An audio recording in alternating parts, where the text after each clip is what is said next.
The sound. I'm Kilo. Hey man, we got a very special guest. Got a very crazy Very special guest. Vivian. We go on the ground. Name V Blaze. Best hair. What the wigs? Wigs. The wigs going crazy. Yeah, The wigs is going crazy. Yeah, I see the wig power out here. Females liking these wigs. Can you tell me what's that hustle like? Like, what's up with that? So it depends. What do you want to know? I want to know how you just get to where you at right now, because out here in the streets, where around is your shit's through the roof. You can't even get booked. Like, what's up? Like how your shit so busting? That's what I want to know. How you get started? Basically, in high school, right? So I used to always do my own hair, and people used to always wonder, like, yo, why you always change your hair every week, whatever.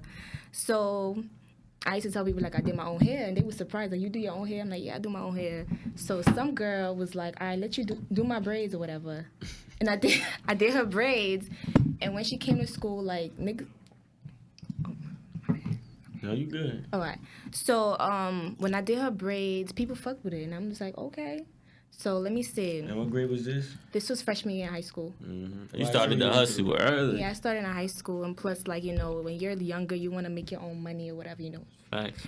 So when I did her hair and everybody liked this, so like I started getting clients from there, but it was like a one-time thing, like maybe like once a month, because, you know, I just started and I'm not really big yet. So I used to just basically do like people from my high school or like friends and like family, and that's how it started. So like towards my senior year in high school, I made my hair page because one of my deans was like, just make a hair page, you know, you're getting better, you want to get more exposure. And I'm just like, sure. So I made the hair page on Instagram, VHair, VI_hair_, okay? Mm-hmm. So when I did that, it was slow. Like, I'm not going to, it was slow because, you know, once you start something, you got to really be patient. If you're not patient, it's not going to really grow. So when I started, since, you know, when you have Instagram, you have more like, you can reach more audience. You can get like people that you don't know from like, when you use like hashtags, when you post something. So like, let's say somebody's looking for like a hairstylist in Jersey. They go on Instagram and they be like hashtag NJ hairstylist. So like when I used to do that a lot, that used to bring like new people to me. And then, like, it just started, like, growing from there, like, then word of mouth and, like, you know, me being who I am and, like, me actually knowing how to actually do hair and, like, good customer service and, like, just being me as a person just made other people want to come to me, like, you know. Yeah, that makes sense. So people was just, like, you know, just telling other people, like, yeah, go to her. She did my hair. She's nice. She's sweet. Her price is all, like, you know, reasonable or whatever. So, yeah, so, like, that summer, I think it was 2018 summer, that's when like it really started taking off, because like that entire summer I had clients every day. So I went from having clients like once a week, once a month type thing to like every day. And like after that, that's when people like, you know, they used to like have to like not fight, but like, you know, rush to like book appointments with me. So it just went on from there. And then, you know, since I was like that's when I graduated high school too. So I went to college. I went to Willie P. Mm-hmm. But even when I was at Willie P, I was doing hair on the weekends, and like even after class, I used to do hair. But school really wasn't my thing. Like, so after like a full year of school, I just like dropped, and I'm like. So like, what's these prices you charging though at these times? Okay. So like back then, maybe I'll charge like $100, $130. Okay. But like nothing crazy. Like, you know, something small. So after I went to Willie P, and I didn't really like it like that because, you know, hair is really what I want to do. So I dropped to Willie P, and I really just started, you know, doing hair full time. And then when you do hair, you know, obviously you have to be licensed to, like, you know, do stuff like that. If I want to make that my career, I have to, like, you know, go get a license for it. So I went to school for it. I applied for, I don't want to talk about the school I applied to, but I went to one school. It didn't really work out. And then I went to another school. And then, what else can I say? I got my cosmetology.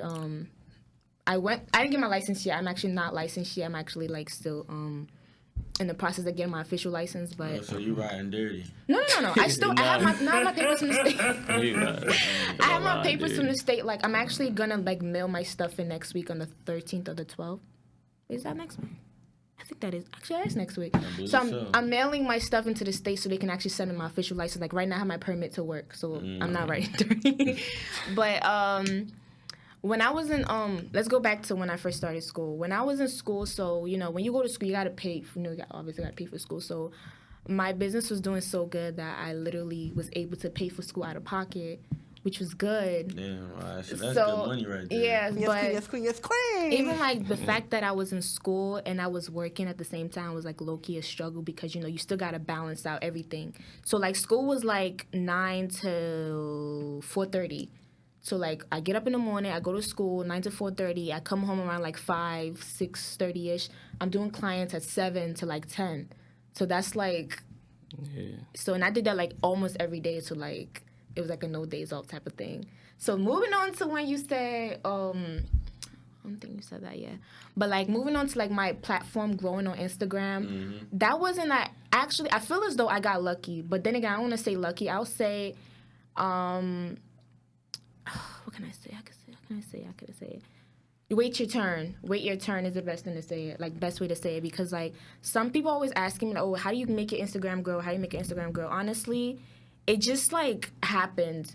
Like, once something's for you, it's for you. Like, you know, it just happened. So once you good at your craft, they're going to come to you. Yeah, come to me. But, like, also, like, some people are really talented also, but they don't have the audience. That's why, like, sometimes you just got to wait your turn. Your turn's coming.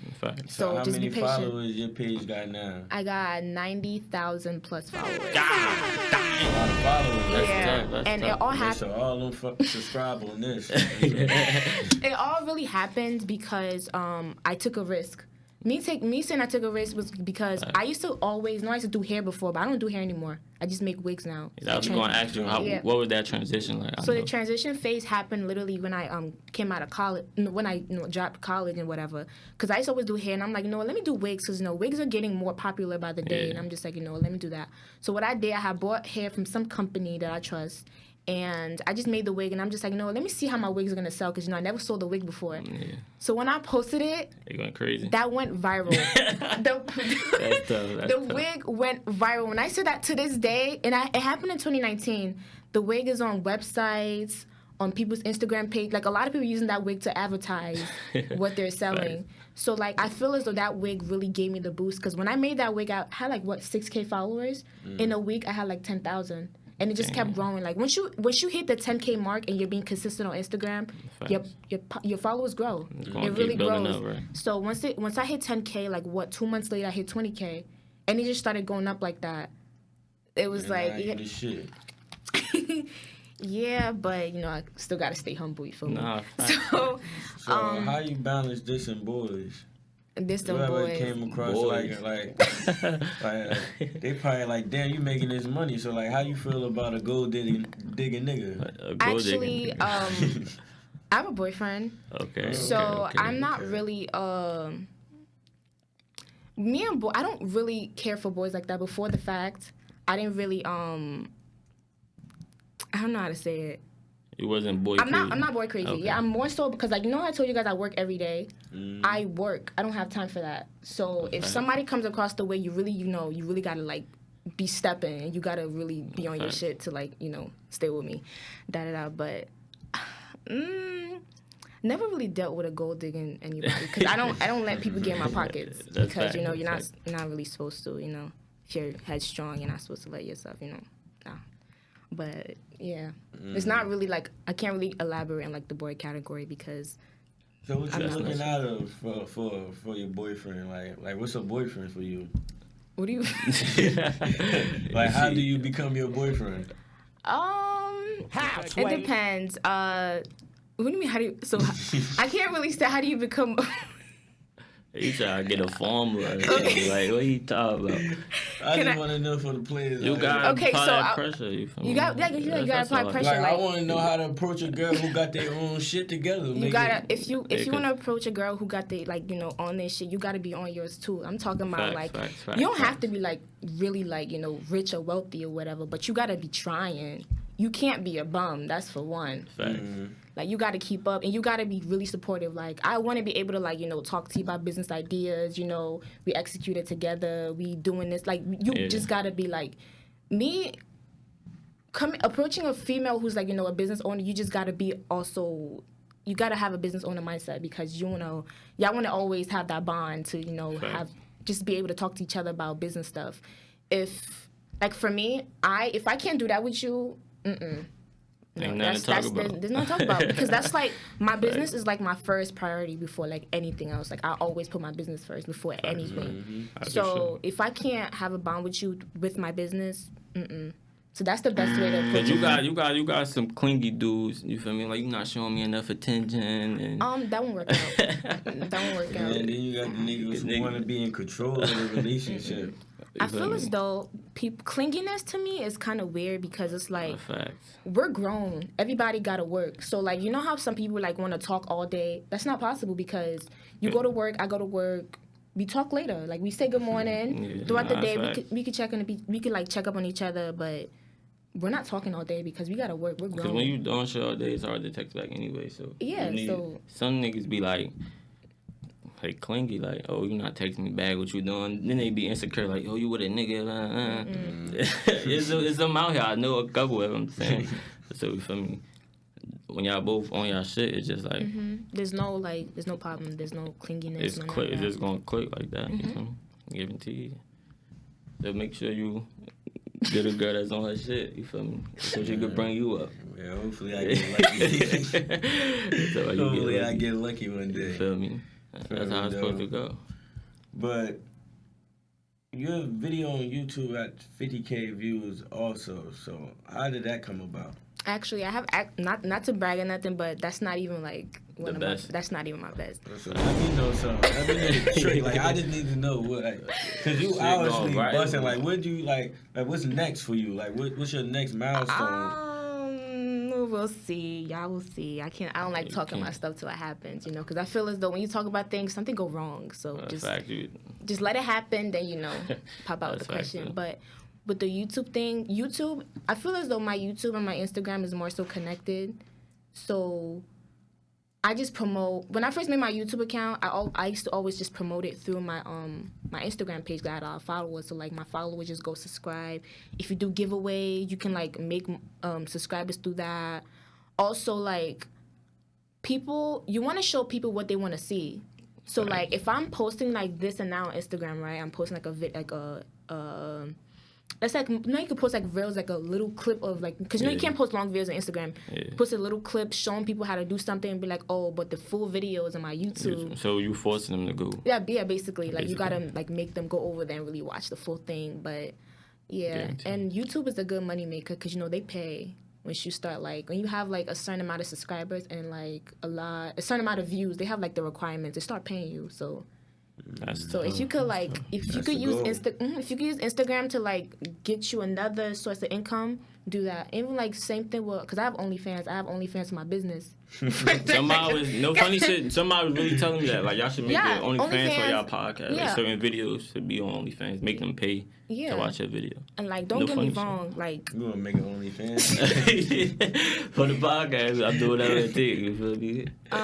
OnlyFans is actually like a good platform to make money on because last year around this time I actually made like it's actually been a year since I made OnlyFans and I made. So and it's like and all you're doing is you're basically posting videos, you're teaching people how to do stuff, you're teaching them a skill.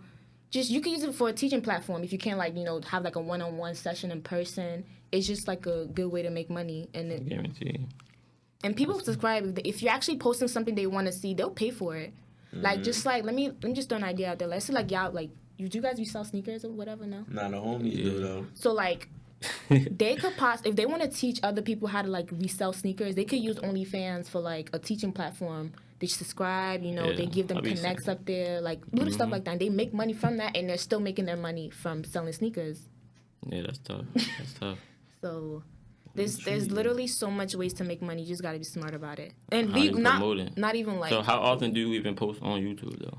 Like, are them like old videos or you post like constantly? Actually, I'm not consistent because I'm more so focused on, my work in general. Okay. Like YouTube is something that I feel like I got forced to make YouTube because I ain't really like, I'm not the type of person to be on camera. I don't like being on camera. Okay. So I like being behind the scenes, but sometimes, you got to just go out there and like, being like, you got to, if you have a brand, you want to put yourself on every like social media platform. So it's just good for... Or the TikToks and all that. Yeah, TikTok. You don't do TikTok? Not really. Okay. But I'm just more so focused on YouTube and Instagram. I heard And TikTok also, like, pay that back. Too. No, yeah, they do. They actually do. I actually just realized they actually pay people. I didn't know that. Yeah. From Yeah. I seen that but shit yeah, on they Twitter. they pay. Guaranteed. If he here, drop a bomb, please. We here, we bleed. I want to thank you for coming on the show. Thank you. Dropping that knowledge Dropping for that us. knowledge, For talking. Thank you. Talking your Already shit know. as you should. V here, make sure you get. She got the best Vivian. wigs. Wait, can I say Any Jersey? shout outs I'm you gonna want say to give Jersey. to? You said what? You want to give a shout out to anybody out here? Shout out to who? Oh, all right. Shout out to you. Shout out to V Shout out to here. me. Drop a bomb. Drop a bomb. Drop another one.